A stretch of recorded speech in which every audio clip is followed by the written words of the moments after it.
Alright. Ókei, heyrðu, gleymd að tannbursta mig í morgun. Við þurfum að... Það væri rosa hentugt að það væri hægt að kaupa svona tannbursta í sjoppum. Hringir einhver. Já, halló. Sæl og blessa, Steffi. Blessa, manni. Hvað segirðu hvað? Bara fínt. Já, ég var að spá, einhver sens að ég geti hent mér upp í vinnu? Ég fastur heima, ég ekki með bíl. Já, bara ekkert mál, eða þú veist. Smá rubbing inn að þú sett með vinnu og ekki ég, en ok.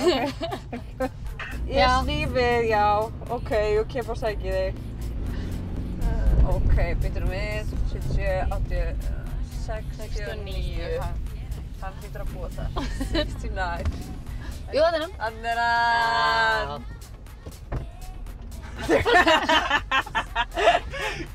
Sæl. Hæ. Góðan og blessaðan. Hvað segir þið? Gott bara. Mjög gott. Ég var að segja við Sjöri, ég glemdi að tannbursta mig í morgun, þannig að first things first. Ég þarf að kaupa mér tyggjó. Ok. Það er til, eða þú veist, er ekki í lagi ef við komum við og kaupum tyggjó? Ekki mál. En já, heyrðu, heilabrót. Já, heilabrót. Við erum bara að gera út sjónvarpsþætti. Ef þið hugsum, er einhver manneska sem þekki sem er bara svona ekki að díla við? Kannski einhver sem vill að maður hugsa um sig? Já, ég held það. Já, kannski frekar það. Já.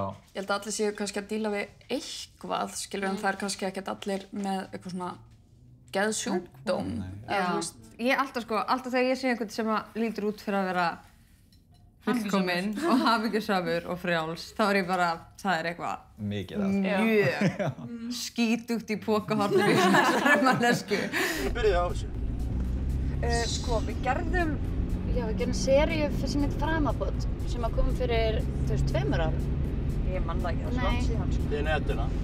Við unnum netuna. Ég reyna að segja þetta sem oftast á dag og svo vann ég netuna. Hún er ekki bílum með okkur á rúndinu. Þetta, nei, ég heiti Sara, en ég vann. Þú veist, þegar við vorum að gera Framabót, Já. sem að fjalla svona hvað maður á að gera í lífinu. Já, þannig að maður á að vita hvað maður á að verða þegar maður er stór. Já. Þá vorum við á þeim stað að við vissum ekki hvað við vildum vera þegar við vorum stórar. Þannig að við vorum svona eitthvað, gerum sjónvarp og búum okkur til vinnu og reynum að komast að einhverju. Svo gerum við þá seríu og þegar það var búið þá vorum við á stað þar sem við vorum báðar komnar á geðlyf og leið ekkert rosalega vel. Þá lá beinast við að gera sjónvarpsseríu um það. Sjónvarpsseríu um það. Þannig að heilabrót er geðheilbrigði. Já. Finnst ykkur ekkert erfitt að vera búið til efni þetta svona persónulegt hjá ykkur líka? Að tala opinskátt þetta? Nei, ég held ekki. Það hefur náttúrulega verið svo ógeðslega mikil vitundavakning í samfélaginu. Já. Þannig að þú veist, ef við hefðum farið að gera þessa þætti fyrir 5 árum, þá hefði það örugglega verið erfitt. Manni finnst þetta einhvern veginn svona maður hættur þetta skilgreini sig bara ef ég er þunglynd þá er ég bara þunglindi eða þú veist, kvíði, þá er ég bara kvíðasjúklingur og ég er ekkert annað. Svo maður gerðist það þátt og þá var maður basically komast að því að það eru allir að díla við eitthvað. Náttúrulega alvarlegt. Við lærðum að við erum ekki tilfinningar okkar.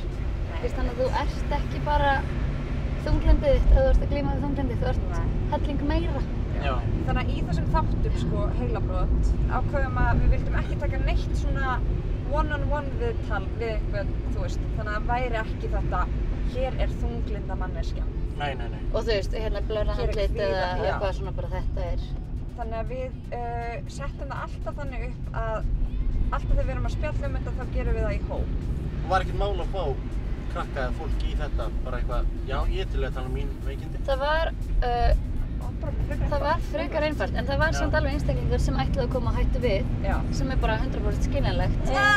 Ég veit ekki hver ég er, ég er svo hræddur að hitta þig. Ég er svo hræddur að hitta þig, silfringur. Sem komið svona á óvart, þið voru með eitthvað what, ég held að þetta væri allt öðruvísi. Já, það var aðalega með geðrofssjúkdómana. Geðrofssjúkdómar það er hægt að fara í geðrof og það bara hver sem getur farið í geðrof. Já, ég vissi það ekki. Nei, einmitt. Við lærðum rosa mikið þar, sko. Og það er ekki bara hver sem getur farið í geðrof sem er með eitthvað í genunum, heldur að það getur líka bara verið, þú veist, stress eða það er bara svo margir þættir sem hafa áhrif á geðrof. Sko fyrsta svona harkalega kvíðakastið sem ég fékk þá var ég var fyrsta ári í háskólanámi. Svo fór ég í bíó á Hunger Games 2. Góð mynd. Og þá einhvern veginn, þú veist, fer hjartslátturinn svona upp og ég með eitthvað gos og ég get ekki kyngt og það enda með því að ég bara spýti því út úr mér. Og bara er fram á gangi, bara titrandi, grátandi og þá kemur einhvern stelpa að mér bara eitthvað, já, þetta er svolítið erfið mynd og ég eitthvað... Þá var ein kona sem var í boði heima með mömmu var hjúkrunarfræðingur og ég var bara, ég er að deyja og hún kom bara, nei, elska mín, þetta er bara, þú ert að fá kvíðakast. Og ég hafði bara aldrei heyrt neitt heimskulegt á ævi minni, sjálfsögðu var ég að deyja.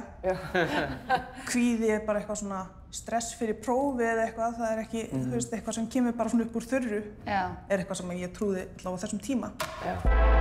Já, ég er búin að vera, ég er reyndar ekki lengur, ég var á kvíðalyfjum og er tiltölulega nýhætt á því. En fyrir það þá er ég bæði búin að, ég er búin að fá greiningu af einu sem heitir almenn kvíðaröskun. Lágt sjálfsmat og svo var ég líka með átökum þegar ég var yngri, sem ég er ekki lengur að finna.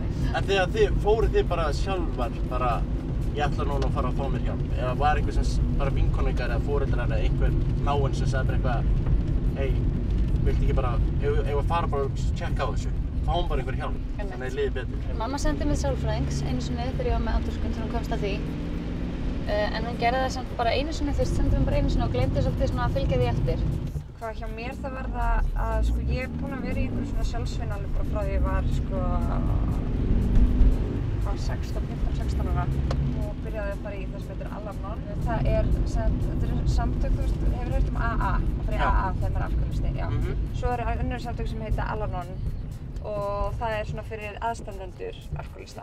Það hjálpaði mér að einhverju leyti sko, en það var þegar ég fór til sálfræðings þegar ég var síðan 20 ára sem að svona það virkilega fór að gerast koma breytingar og svo aðalega fyrst og fremst ég fór að byrja að taka lyf sko og þú veist að það er talað það að það er eiginlega mesti árangurinn þegar lyfin eru tekin sko með sálfræði meðferð. Já. Þannig að þá bara kom svona eins og algjört spark, þú veist, bara svona lífið mitt bara svona umturnaðist sko. Bílablues. Bílablues. Hljóma eins og við séum 50. Já, sem við erum bráðum. Já, sem við erum bráðum. Það er einhver kona að horfa á okkur. Ég held bara áfram að dansa. Ég var á veifinni, hún veifaði tilbaka. Every time you look at me.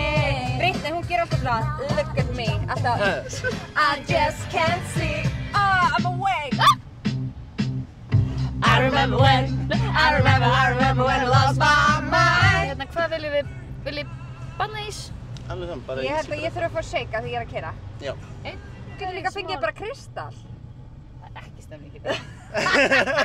Lífið er yndislegt, sjáðu, það er rétt að byrja hér. Hvernig aðstæður þið? Yes.